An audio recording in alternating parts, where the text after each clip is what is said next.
카프카 크래프트를 만나다라는 주제로 발표하게 된 카카오의 인프라 서비스의 심현준입니다. 그리고 제가 있는 인프라 서비스 조직은 카프카, 엘라스틱서치, 레디스, 레비댕큐 등의 오픈 소스들을 서비스하는 조직입니다. 오늘은 카프카를 주제로 하여 발표하도록 하겠습니다. 발표는 다음과 같이 진행하겠습니다. 시작하기 전에 드리고 싶은 말씀과 그리고 주키퍼 없는 카프카의 필요성, 그리고 크래프트 모드의 구성 과정과 발전 과정, 향후 계획과 마침말로 마무리하겠습니다. 이번 발표를 시작하기 전에 발표 배경부터 설명해 드리겠습니다.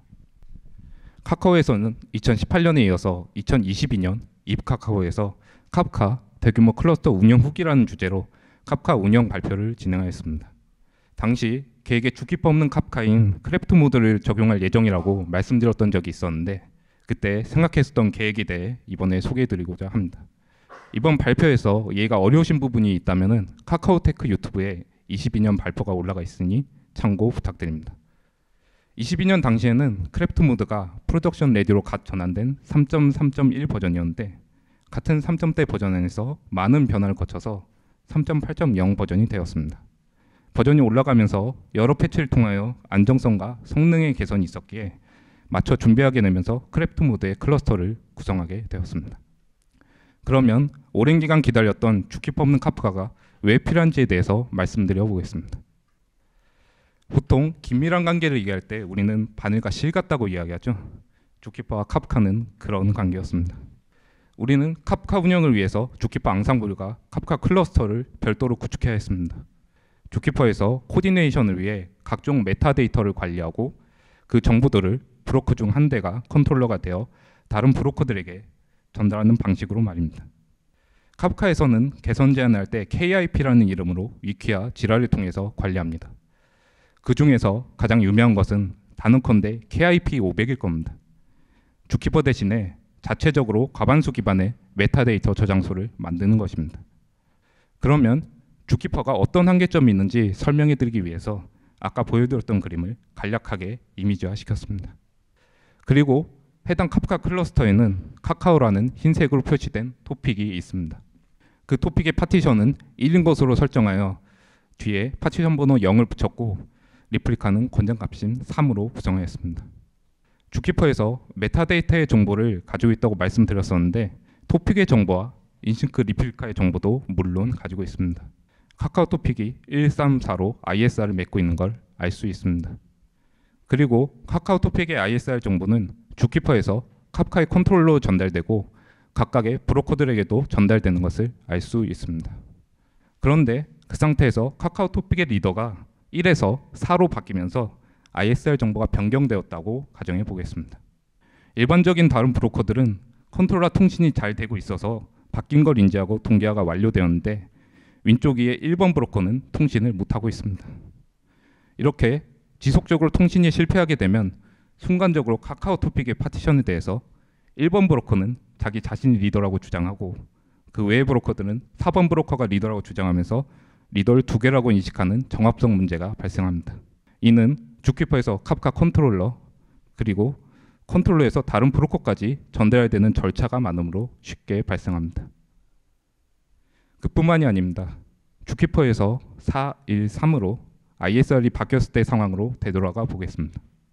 주키퍼와 카프카는 엄연히 다른 솔루션이기에 주키퍼와 카프카 간 통신이 지연되는 경우도 왕왕 생깁니다. 빠르게 갱신되어야 하는 메타데이터가 이런 구성의 한계 때문에 길게는 수초까지 지연되어 브로커에서는 그동안 잘못된 정보를 가지게 되는 것입니다. 앞서 말씀드린 부분 외에도 주키퍼의 한계는 명확합니다. 오른쪽의 커맨드 결과에서도 보이듯이 대부분의 메타데이터는 주키퍼에 의존적입니다. 그리고 컨트롤러가 변경될 때 어떤 브로커가 컨트롤러 설정될지 알 수 없다는 점이 문제입니다. 상대적으로 부하가 높은 브로커에 지정이 된다고 하면은 그로 인해 컨트롤러에 악영향이 끼쳐질 수 있습니다. 그리고 주키퍼라는 다른 솔루션을 배우고 장애 대처를 하면서 운영해야 한다는 것 그 자체도 부담입니다. 지금까지 설명해드린 단점들 때문에 카프카에서는 점차 주키퍼의 영향력을 감소시키기 시작했습니다.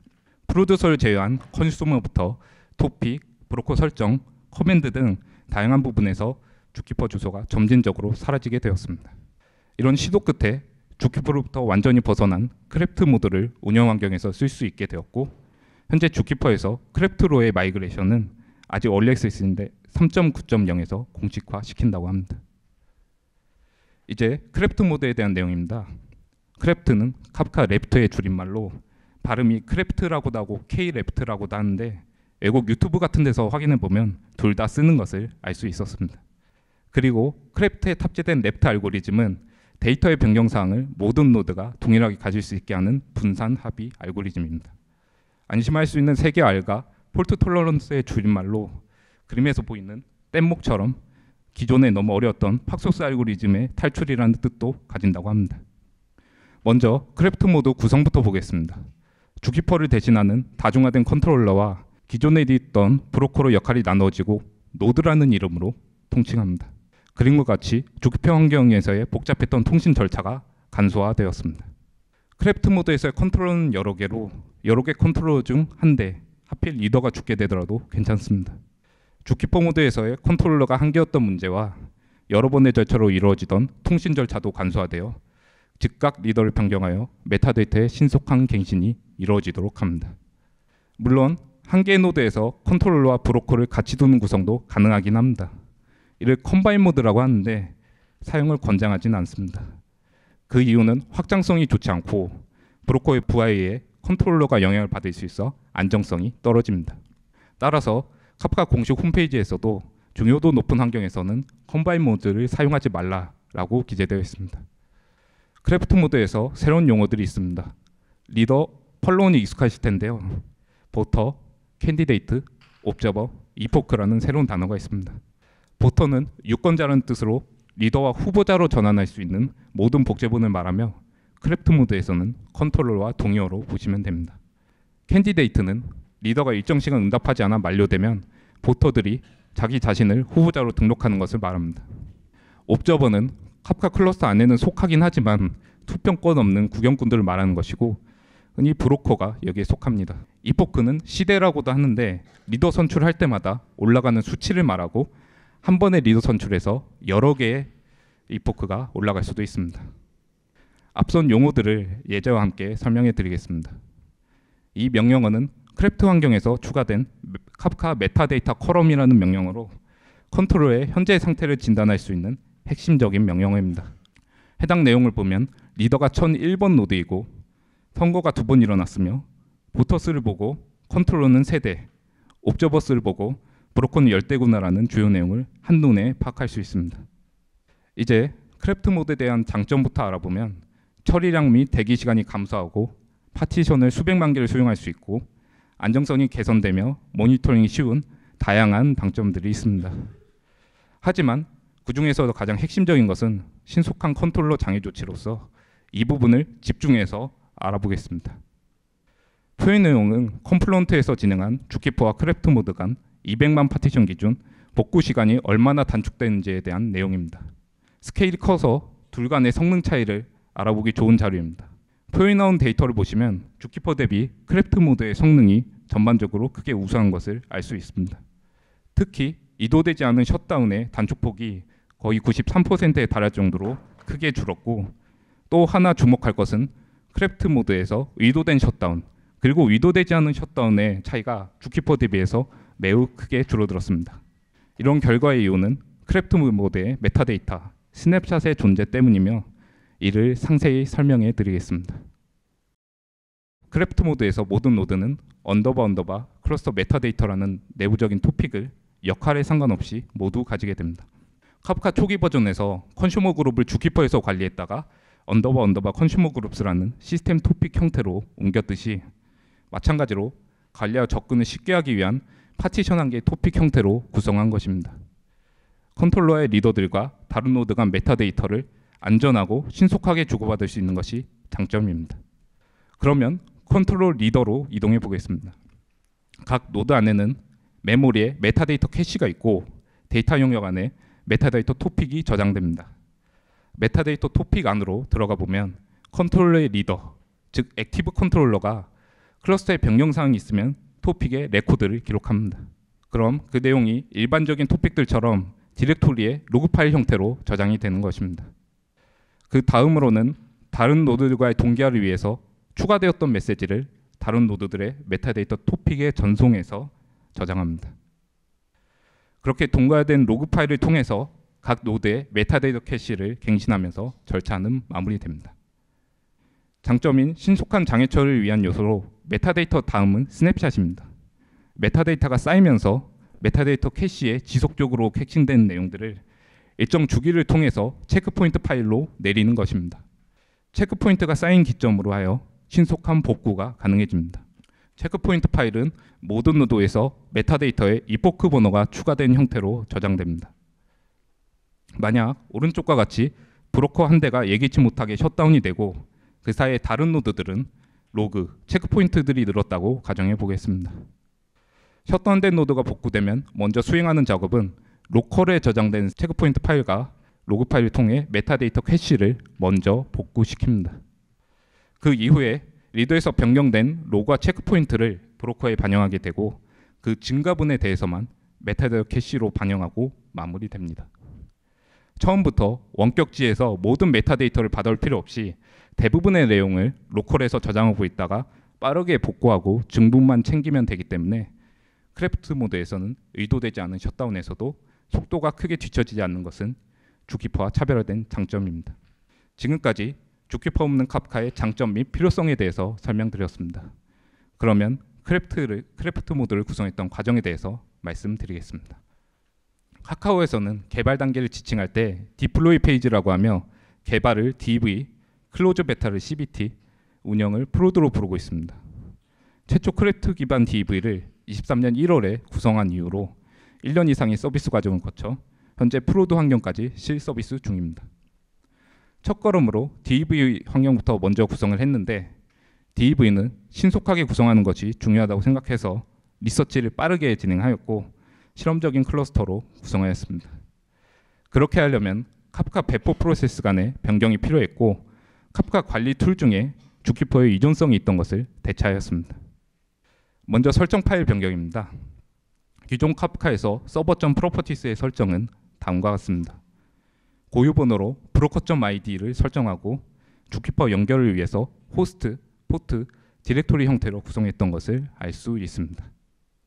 반면 크래프트 모드 설정에서는 프로세스 롤즈에서 노드별로 어떤 임무를 수행할지 결정할 수 있습니다. 앞서 말씀드렸듯이 컴바인 모드 대신에 좀 더 안정적인 운영을 위하여 브로커와 컨트롤러를 따로 구성하는 것을 권고드립니다. 카카오에서는 브로커와 컨트롤러의 확실한 구분을 위해 브로커는 1번, 컨트롤러는 1000을 더해서 1001번부터 구성하고 있습니다. 컨트롤러 커럼보터스를 이용하여 컨트롤러의 연결을 진행하며 주키퍼 연결대와는 형식이 다르니 이 부분을 잘 참고하시면 되겠습니다. 크래프트 모드에서 카프카를 설치할 때 꼭 챙겨줘야 하는 새로운 절차가 생겼습니다. 그동안 카프카를 설치할 때 클러스터 아이디에 대해서는 별로 신경을 쓰진 않았을 겁니다. 그 이유는 카프카 설치 시에 주키퍼에 알아서 저장이 되었기 때문입니다. 하지만 크래프트 환경에서는 각 노드들의 클러스터 아이디를 별도로 설정하고 저장하는 과정이 필요합니다. 따라서 초기 설치나 데이터 영역 교체 등 로그 DRG의 내용이 초기화나 변경이 되는 경우에는 카프카 스토리지 명령어를 꼭 실행시켜 주셔야 합니다. 주키퍼를 사용하지 않게 되면서 관리 툴도 변경했는데 기존 툴인 CMAC, 버로우 대신에 카프카 UI K-미니언으로 대체하였습니다. 주키퍼 의존성이 있는 툴의 고질적인 문제가 속도가 느리다는 점입니다. 따라서 심하게 자주 있던 타임아웃 이슈가 카프카 UI 도입 후에는 그런 적이 한 번도 없었고 그 외에 인증, 알백 지원이나 다양한 API 종류가 있어서 아쉬움 없이 대체가 완료되었습니다.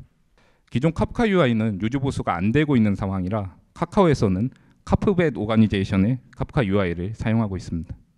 그리고 K-미니언은 프로메테우스 익스포터인데 기존에도 쓰고 있었던 툴입니다. 그런데 렉 모니터링이 버로우가 물론 좀 더 세밀하기는 하지만 리소스를 많이 잡아먹고 좀 느린 이슈가 있어서 이참에 속도가 빠른 K-미니언으로 모두 렉 모니터링을 대체하였습니다. 그렇게 DAV와 주변 환경들을 구성하고 특별한 이슈 없이 잘 운영하던 와중에 1년 이상 DV의 상태를 유지했던 이유가 있습니다.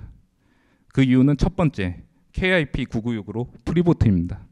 크래프트 모드에서 컨트롤러 수량이 5대 이상이면 기존 리더와 펄로워 간 네트워크 파티션이 발생하는 경우에 리더 선출이 무한하게 진행되게 되고 그 과정에서 오버플로우가 발생하면서 쿼럼이 붕괴되고 클러스터를 못 쓰게 되는 버그가 있습니다. 카프카 공식 홈페이지에서도 꼭 세대로만 구성하라고 되어 있고 프리보트는 아직은 해결이 되지는 않았습니다. 아래 이슈는 간헐적으로 크래프트 클러스터에서 스플릿 브레인이 발생한다는 내용이었고 그 원인은 복제가 풀 방식으로 진행하게 되어 네트워크 파티션 발생 후 기존 리더가 계속 자신이 리더라고 착각한다는 내용입니다. 이 내용도 24년이 되어서야 해결이 되었습니다. 앞서 말씀드린 버그들 때문에 한동안 지켜보다가 전환을 결심하게 된 계기가 있습니다. 초기 크래프트 모드에서는 구현되지 않은 항목들이 많았는데 현재는 한 개 빼고 모두 해결이 되었으며 그 한 개도 3.9 버전에서 해결이 되었습니다.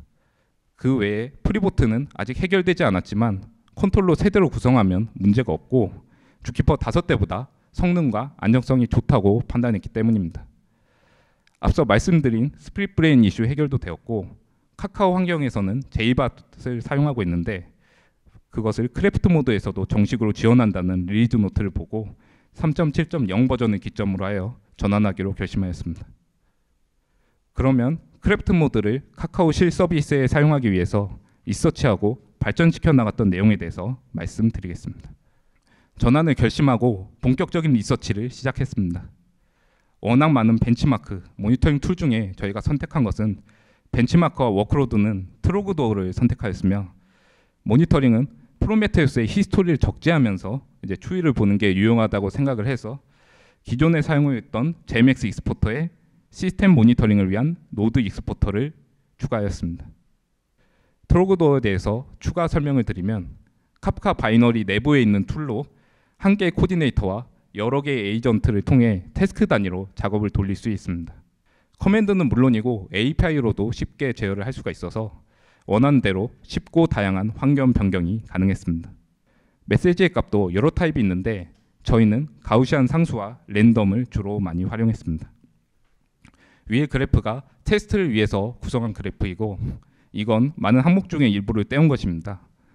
초당 메시지량과 데이터가 얼마나 들어오고 나가는지 그리고 컨트롤러 상태, 이포크 등의 다양한 상태 값을 저장하여 분석하여 보고자 하였습니다. 툴을 준비했으니 이제는 본격적인 검증의 단계입니다. 크래프트 모드를 프로드 환경에 사용하기 위해서는 크게 두 가지를 검증해야 했습니다. 크래프트 모드가 얼마나 안정성이 있는지 그리고 성능이 얼마나 뛰어난지에 대한 효과성을 보고자 하여서 안정성 테스트와 벤치마크 테스트의 진행 과정을 소개해 드리겠습니다. 먼저 안정성 테스트입니다. 트로그도어로 초당 200만 메시지가 넘는 극심한 부하를 넣은 상태에서 주목해서 확인할 내용으로는 컨트롤러에서는 패치되었던 스플릿 브레인이 발생하는지 그리고 이포크는 어떤 증가 추세가 발생하는지를 보고자 했고 브로커에서는 파티션 복구 시간이 얼마나 걸리는지에 대해서 집중적으로 보고자 하였습니다. 확인하는 환경 관련해서는 컨트롤러, 브로커 보드, 네트워크에 에러가 발생할 때 그리고 셧다운이 됐을 때의 상황을 보고자 하였고 브로커는 디스크 제거를 했을 때 복구 속도를 보고자 하였습니다. 물리 장비로 안정성 테스트를 진행했기에 데이터 센터에 직접 방문을 했습니다. 하지만 카프카 관점에서는 파워 플러그는 프로세스가 갑자기 중지되었을 때 네트워크는 연결이 불안정할 때를 가정해서 테스트한 것이므로 VM, 컨테이너 단위 혹은 클라우드 환경에서도 유사하게 테스트해 볼 수 있을 것입니다. 컨트롤 안정성 결과부터 설명드리겠습니다. 다행히도 수차례 강한 부하를 줘가면서 테스트해봤었는데 3.7.0 버전에 패치되었던 스플릿 브레인은 발생하지 않았습니다. 다만 파워플러그 제거와 네트워크 단절 동작이 다른 것을 알 수 있었는데 파워플러그는 아예 프로세서가 다운되었기에 선거가 적고 빠르게 일어난 반면에 네트워크 단절은 단절된 프로세스가 고립된 네트워크 안에서 자신이 리더가 되려고 선거를 일정 부분 반복해서 이포크가 상당수 증가하였습니다. 네트워크가 복구되어 다시 연결이 되었을 때 높아진 이포크가 동기화되는 것을 알 수 있었습니다. 좀 더 이해를 돕기 위해 그림으로 설명드리자면 파워플러그는 프로세스가 아예 내려간 상태라 이포크가 증가하지는 않지만 네트워크 단절은 그 안에서 프로세스는 열심히 돌고 있기 때문에 내부적으로 선거를 진행하여 이포크가 상당수 상승한 것입니다. 걱정했던 스플릿 브레인 에러는 이때 이슈가 될 수 있다는 것인데 다행히 이슈가 생기진 않았습니다. 다음은 브로커 안정성입니다. 트로거돌을 통해서 토픽들을 만들고 브로커마다 파티션을 그림처럼 1, 3, 4 이런 식으로 불균등하게 배치해서 파티션이 적은 쪽과 많은 쪽의 복구 시간 차이를 알아보고 복구는 정상적으로 잘 되는지에 대해서 보고자 하였습니다. 실제 테스트에서도 앞선 그림과 유사하게 높은 부하 쪽의 파티션 양을 낮은 부하 대비 약 3, 4배 정도로 배치하였습니다. 네트워크나 전원장에는 중분만 복제해서 그런지 생각보다 차이가 유의미하지는 않았고 오차 범위 내에서 그쳤습니다. 그 다음은 디스크 장애로 복구 자체는 모두 이상 없이 완료되었습니다. 다만 디스크 장애에서의 높은 부하의 브로커에 디스크 한 장 교체한 것이 낮은 부하의 브로커에서 디스크 12장 전체를 교체한 것보다 더욱 많은 시간이 걸렸습니다. 그리고 파티션 차이의 동일 디스크 기준 대략 3, 4배 정도로 비례해서 더 걸릴 것이라고 생각을 했는데 실제로는 약 10배가량으로 제곱에 가깝게 복구 시간이 증가하였습니다. 이번 테스트를 통해서 파티션이 고루 분배될 수 있도록 조치 및 모니터링하는 것이 무엇보다 중요하다는 것을 다시 한번 알 수 있었습니다. 이제 안정성 테스트를 마쳤으니 새로운 환경에 따른 성능 최적화를 위해서 벤치마크를 진행하였습니다. 먼저 브로커는 크게 3가지를 중점적으로 보았습니다.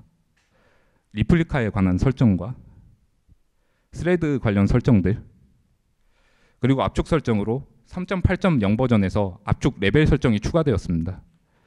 카카오에서는 기존 압축은 스냅피를 쓰고 있었는데 GST 레벨 1이 효과가 좋다는 레퍼런스가 많이 들어오게 돼서 그 부분을 위주로 보고자 하였습니다.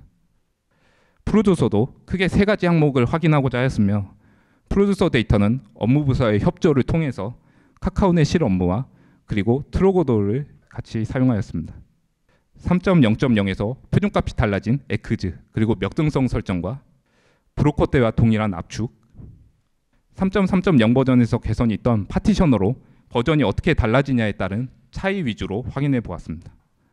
벤치마크에 대한 결과는 크게 브로커, 프로듀서 외에 변동사항이 큰 압축, 파티션 항목으로 크게 4가지로 나누어서 설명드리도록 하겠습니다. 벤치마크 결과부터 요약해 드리겠습니다. 카카오 환경에서의 표준을 다음과 같이 변경하였는데 에크즈가 1에서 5로 변경되고 압축 타입이 GST 레벨 1로 변경되는 등 전반적인 표준의 변경이 있었습니다. 그리고 기대 효과로는 처리량 및 안정성 강화 그리고 성능 향상이 있었습니다. 세부적인 결과를 브로커부터 해서 차례대로 말씀드리도록 하겠습니다.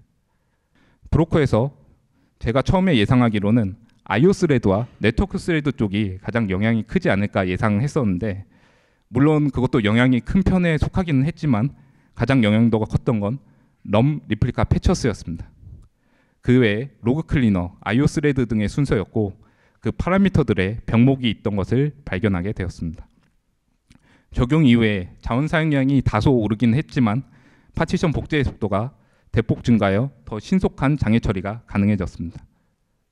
하지만 병목이 있었다는 파라미터에서 한 개 파라미터만 올려가지는 것은 성능 향상 효과가 미미한 부분도 있었습니다. 그리고 특정 파라미터는 증가시키는데 오히려 성능이 떨어지기도 하고 성능이 오르긴 하지만 자원 사용량이 너무 많이 올라가지고 오히려 불이익을 보는 파라미터도 있었습니다. 이러한 시행착오를 거쳐 튜닝 이후는 기존 값 대비하여 약 10%의 처리량 향상을 얻었습니다. 카프카 프로듀서는 에크즈 1과 5 사이에 어떤 것을 택할 것이냐가 지속적인 쟁점이었습니다. 카프카 표준도 그렇고 저희도 오랜 기간 기본값 1을 유지해 왔었으나 3.0.0부터 5로 에크즈의 기본값이 변경되었습니다. 그리고 아이덴포텐스, 즉 역등성 프로듀서도 마찬가지로 3점대 버전부터 디폴트 true로 변경되었기에 같이 확인해 보았습니다. 다음과 같이 확인한 결과 에크즈 값에 따른 부하 및 성능 차이가 현재 환경에서는 많이 감소하였다는 것을 알 수 있었고 이제는 성능 저하 및 부하가 높아지는 그런 불이익보다는 안정성이 강화되는 것이 더 이득이 크다고 생각해서 에크조를 저희 카카오 사내 표준으로 변경하였습니다. 이번 벤치마크를 하면서 압축이 꽤나 인상 깊었습니다.